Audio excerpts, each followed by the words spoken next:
Hello बच्चों, मैं शशि कुमार और सभी बच्चों को मेरे तरफ से बहुत बहुत अभिनंदन, आभार। बच्चों, आज मैं आपको बीबीआई क्वेश्चन क्लास 12 के फिजिक्स का जो कल एग्जाम होने वाला है उसका लॉन्ग क्वेश्चन एक आता है कि यंग के डबल स्लैट एक्सपेरिमेंट के आधार पर, यंग के द्विघीरी प्रयोग के आधार पर फ्रिंज की चौड़ाई का व्यंजक। तो अभी हम लोग इस क्वेश्चन को देख लेंगे। क्वेश्चन है यंग के द्विघीरी प्रयोग के आधार पर फ्रिंज की चौड़ाई का व्यंजक को प्राप्त करें। ये सवाल है। इस क्वेश्चन को बनाने के लिए सबसे पहले क्या करना है कि तीन पर्दा को हम लोग को ड्रॉ करना है। देखिए, एक ऐसा छोटा सा पर्दा लेना है, दूसरा पर्दा इसे थोड़ा बड़ा रहेगा और तीसरा पर्दा जो है बहुत बड़ा रहेगा और तीनों को समानांतर में लगाना है। अब ये तीनों पर्दा जो है इसमें बारीक बारीक छिद्र रहेगा, इसमें एक छोटा सा छिद्र रहेगा, इसमें छोटा सा छिद्र, दो गो रहेगा। बच्चों, ये दोनों छिद्र में एक ऐसे एक वर्णी प्रकाश ऐसे गुजरता है। एक वर्णी का मतलब क्या होता है? एक रंग वाला प्रकाश।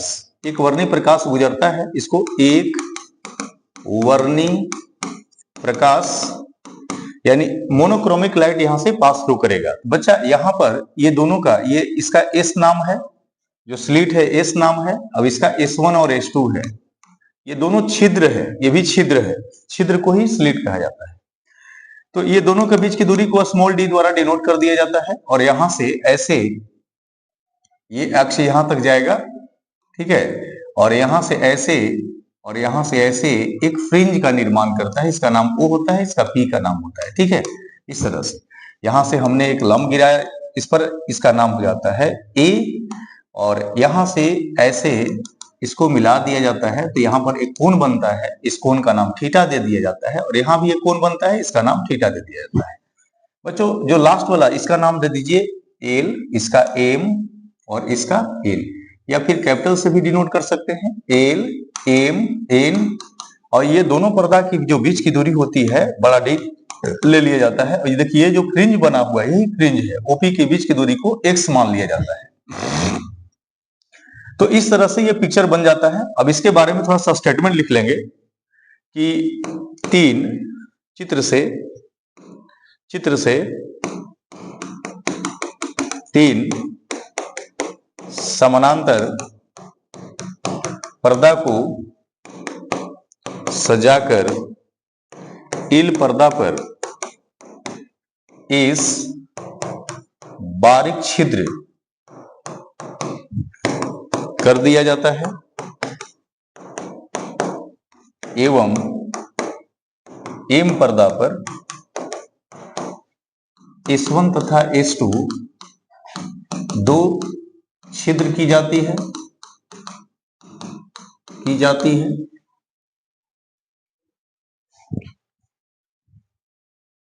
हाँ, छिद्र की जाती है तथा S1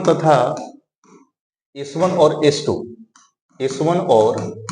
S2 दोनों की बीच की दूरी स्मॉल d होती है एवं MN पर्दा की बीच की दूरी d ली जाती है।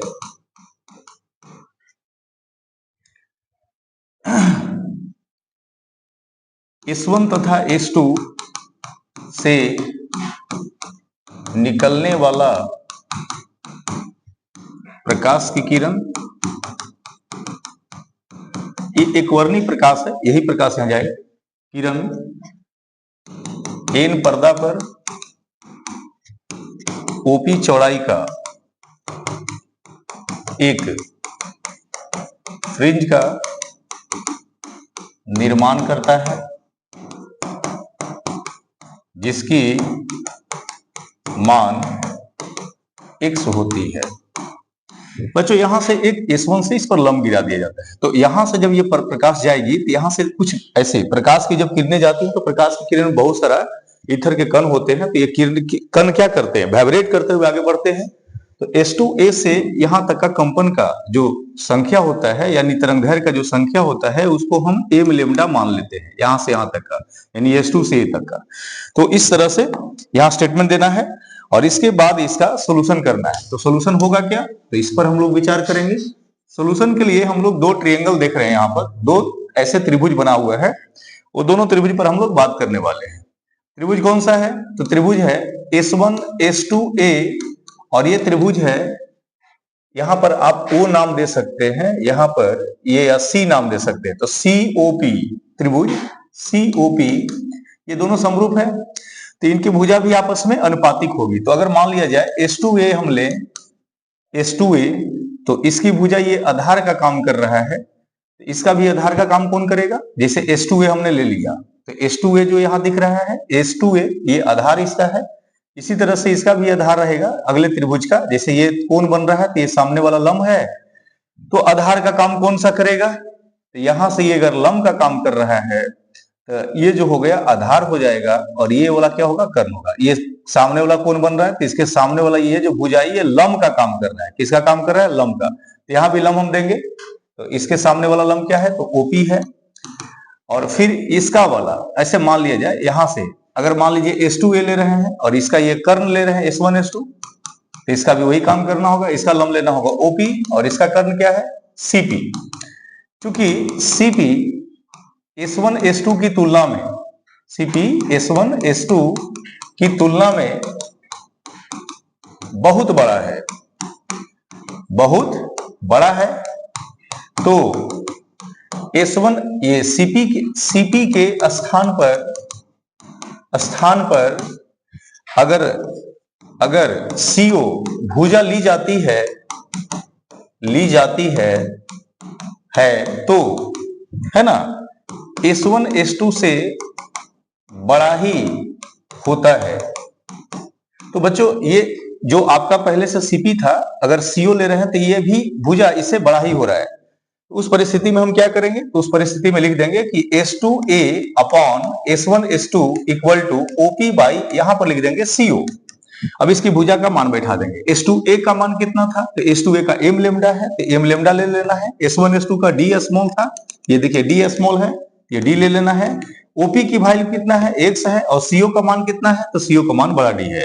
तो मुझे x का मान निकालना था, तो गुना कर देंगे हम, फिर ये गुना करेंगे तो x बराबर हो जाएगा dm lambda upon small d। तो ये आपका फ्रिंज की चौड़ाई का व्यंजक हो जाता है। तो बहुत ही आसान हमने बताया और इसको आप याद कर लेंगे क्योंकि ये हो सकता है बोर्ड एग्जाम में आ जाए। तो इसी तरह से मैं कल फिर आपका जो लास्ट वीडियो होगा वो बहुत ही मेन क्वेश्चन बताऊंगा, उस कल वाला वीडियो जरूर आप देखेंगे। और मैं आपको अपने तरफ से भगवान से दुआ करता हूं कि आपका एग्जाम अच्छा हो, सुरक्षित रहें, संरक्षित रहें और पढ़ाई पर विशेष ध्यान दें। धन्यवाद। जय हिंद, जय भारत।